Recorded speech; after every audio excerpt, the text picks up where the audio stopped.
जय हिंद दोस्तों। आप देख रहे हैं द इन्फो डिलीवरी चैनल। ये हमारे चैनल का पहला वीडियो है। अगर आपको पसंद आए तो लाइक किए बिना मत जाइएगा और चैनल को सब्सक्राइब भी कर लीजिएगा, क्योंकि हम ऐसे वीडियोस लाते रहेंगे। आज हम बात करेंगे एक्सोस्केलेटन के बारे में। अगर आपने इंडियन डिफेंस टेक्नोलॉजी और DRDO को फॉलो करते हैं तो शायद आपने एक्सोस्केलेटन के बारे में सुना होगा। एक्सोस्केलेटन टेक्नोलॉजी कोई नई टेक्नोलॉजी नहीं है, बल्कि ये 100 साल से भी ज़्यादा पुरानी है और आज भी कई देश और कंपनीज इसके ऊपर लगातार काम कर रहे हैं, पर अभी भी ये मैच्योर नहीं हो पाई है। पिछले कुछ सालों में इसमें सिग्निफिकेंट प्रोग्रेस देखने को मिली है। कुछ टाइम पहले इंडियन आर्मी भी इसको लेकर न्यूज़ में आई थी। हम इसके बारे में भी बात करेंगे। वीडियो शुरू करने से पहले मैं आपको बता दूं कि हम इस वीडियो में कवर करेंगे एक्सोस्केलेटन क्या है, ये कितनी तरह के होते हैं, हम जानेंगे इसकी हिस्ट्री के बारे में, हम ये भी जानेंगे ये काम कैसे करता है, इनको कहाँ कहाँ यूज़ किया जा रहा है और इसकी एप्लीकेशंस क्या हैं, कौन कौन से देश और कंपनीज इस पर काम कर रहे हैं, क्या इंडिया भी इस पर रिसर्च और डेवलपमेंट कर रहा है, और अगर हाँ तो अपने राइवल कंट्रीज़ के मुकाबले कहाँ स्टैंड करता है। तो आइए शुरू करते हैं आज का वीडियो। एक्सोस्केलेटन शरीर पर पहनी जाने वाली एक मशीन है जो किसी इंसान के हाथों, पैरों या पूरे शरीर को मूवमेंट करने में सपोर्ट करता है। आप इसे intelligent jack for human body parts की तरह भी समझ सकते हैं, जो किसी एक बॉडी पार्ट को या फुल बॉडी पार्ट को मूवमेंट में सपोर्ट करता है। ये full body, upper body, lower body या किसी खास बॉडी पार्ट के लिए जैसे हाथ या पैर या बैक के लिए बनाए जाते हैं। इनके स्ट्रक्चर एकदम हार्ड या कुछ सॉफ्ट भी हो सकते हैं, ये डिपेंड करता है इनकी एप्लीकेशंस पर। जैसे मेडिकल फील्ड में एक हैंड एक्सोस्केलेटन में फ्लेक्सिबिलिटी और सॉफ्टनेस की भी ज़रूरत होती है। आइए जानते हैं इसकी हिस्ट्री के बारे में। एक्सोस्केलेटन कॉन्सेप्ट नया नहीं है। सबसे पहले इसे 1890 में रशियन इंजीनियर निकोलस याजीन ने बॉडी मूवमेंट को सपोर्ट करने के लिए बनाया था। इसमें एनर्जी को एक कंप्रेस्ड बैग में स्टोर किया गया और उस एनर्जी को मूवमेंट को असिस्ट करने के लिए यूज़ किया गया। ये पैसिव टाइप का सिस्टम था और इसे चलाने के लिए ह्यूमन पावर की भी ज़रूरत होती थी। पर उसके लगभग 70 साल के बाद 1960 में पहली बार एक तरह का एक्सोस्केलेटन सूट GE और US आर्म्ड फोर्सेस के द्वारा बनाया गया। आपने आयरन मैन मूवी तो देखी ही होगी, उसमें रॉबर्ट डाउनी जूनियर का सूट भी याद होगा। ये कुछ उसी तरह का सूट समझ लीजिए, पर उसके जितना एडवांस नहीं था और इस सूट को नाम दिया गया हार्डी मैन। पर इसके साथ भी दिक्कतें थीं। इसका वज़न 680 किलोग्राम था और इसमें मास्टर सूट और स्लेव सूट का कॉन्सेप्ट था। इसका मतलब मास्टर सूट पहनने वाला जैसे मूवमेंट करता था वैसे ही मूवमेंट स्लेव सूट भी करता था। पर इसमें भी बहुत सारे इश्यूज थे जिसके चलते ये प्रोजेक्ट फेल हो गया। इसके बाद हाजलो प्यूपिन इंस्टीट्यूट में एक्टिव एक्सोस्केलेटन पर काम हुआ।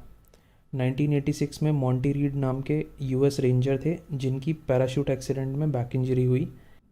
हॉस्पिटल में उन्होंने हीन्स लिंस की science fiction novel starship troopers पढ़ी और अपने ट्रीटमेंट के दौरान लाइफ सूट नाम का एक्सोस्केलेटन डिज़ाइन किया।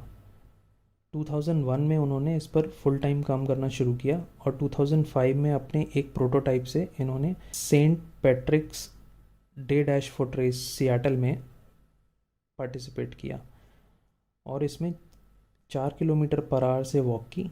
इनका life suit prototype 14 full charge होने पर 92 किलोग्राम वजन के साथ 1.6 किलोमीटर वॉक कर सकता था। आइए अब जानते हैं कि एक्सोस्केलेटन कितनी तरह के होते हैं। एक्सोस्केलेटन मेनली दो तरह के होते हैं, पहला पावर्ड और दूसरा नॉन पावर्ड, या इन्हें एक्टिव और पैसिव भी कह सकते हैं।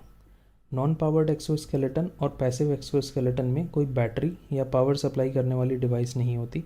ये पूरी तरह से मैकेनिकल होते हैं और ह्यूमन बॉडी या कुछ पार्ट्स हाइड्रोलिक के सपोर्ट से काम करते हैं। पावर्ड और active exoskeleton technologies electric, hydraulic और न्यूमेटिक एक्चुएटर्स की मदद से काम करती हैं। इनमें यूज़ करने वाले को सपोर्ट किसी बाहरी सोर्स से मिलती है और एक्सटर्नल पावर सेंसर्स के थ्रू ऑपरेटिंग इंस्ट्रक्शंस बाकी पार्ट्स को जाती हैं और उसके हिसाब से मूवमेंट होती है। क्योंकि इसमें पावर सप्लाई के लिए बैटरी होती है तो इनको ह्यूमन पावर की ज़रूरत नहीं होती। ये उन केसेस में ज़्यादा उपयोगी होते हैं जिनमें यूज़ करने वाला पैरालाइज्ड हो या बॉडी का कोई पार्ट 100% अफेक्टेड हो। आइए जानते हैं ये काम कैसे करता है। मॉडर्न डे यूज़ में आने वाले पावर्ड एक्सोस्केलेटन एक बैटरी पावर्ड डिवाइस होते हैं जो बॉडी पार्ट पर लगे सेंसर्स की मदद से डिवाइस को इंस्ट्रक्शंस देते हैं कि एक्सोस्केलेटन को कितना मूव करना है और कितनी पावर यूज़ करना है। फिर एक्सोस्केलेटन पहने हुए बॉडी पार्ट पर उसके साथ साथ काम करता है और इसे पहनने वाले को काम करने में कम ताकत लगानी पड़ती है। इसको ऐसे समझ लीजिएगा कि अगर एक आदमी 100 किलो वज़न का बोरा मुश्किल से उठा पाता है, पर अगर एक और आदमी उसके साथ दूसरी तरफ से मदद करे तो पहले वाले को बोरे का वज़न हल्का लगने लगता है और उसको थकान कम होती है और दोनों लोग मिलकर ज़्यादा वज़न उठा सकते हैं। आइए बात करते हैं इसकी लिमिटेशंस और डिज़ाइन इश्यूज़ के बारे में। इसके साथ कुछ मेन प्रॉब्लम्स हैं, जैसे पावर सप्लाई, स्केलेटन की स्ट्रेंथ। अगर हम स्ट्रेंथ को इंक्रीज़ करते हैं तो उसका वज़न भी बढ़ जाता है।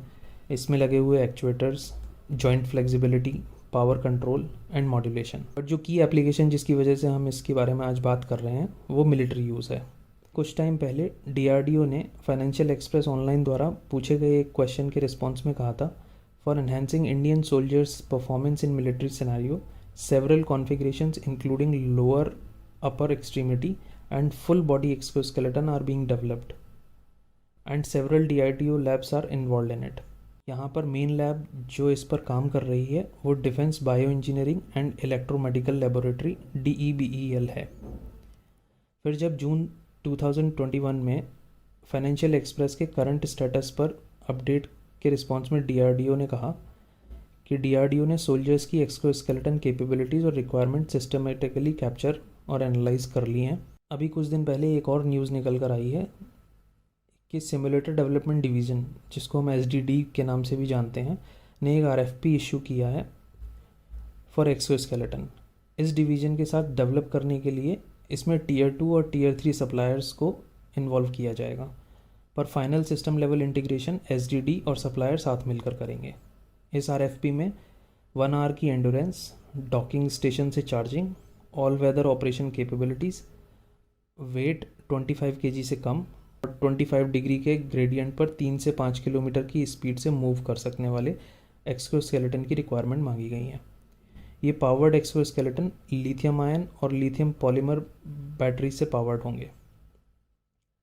अब ये मेरा पर्सनल व्यू पॉइंट भी हो सकता है कि भले ही इंडिया एक्सोस्केलेटन प्रोग्राम पर पहले से काम कर रहा हो, पर हाल ही में जब चाइना और इंडिया स्टैंड ऑफ के टाइम पर चाइना के कुछ सोल्जर्स को एक्सोस्केलेटन यूज़ करते हुए देखा गया और उसकी पिक्चर्स भी न्यूज़ में आई, तो इसके चलते इंडिया में भी रिसर्च और डेवलपमेंट और न्यूज़ ने ज़ोर पकड़ लिया।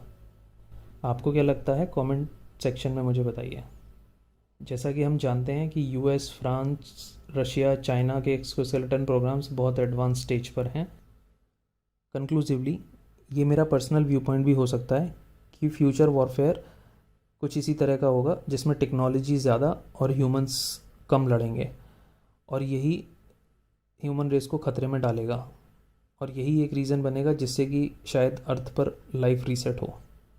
आपका क्या कहना है इसके बारे में? बताइए हमें कमेंट सेक्शन में। जय हिंद, जय भारत।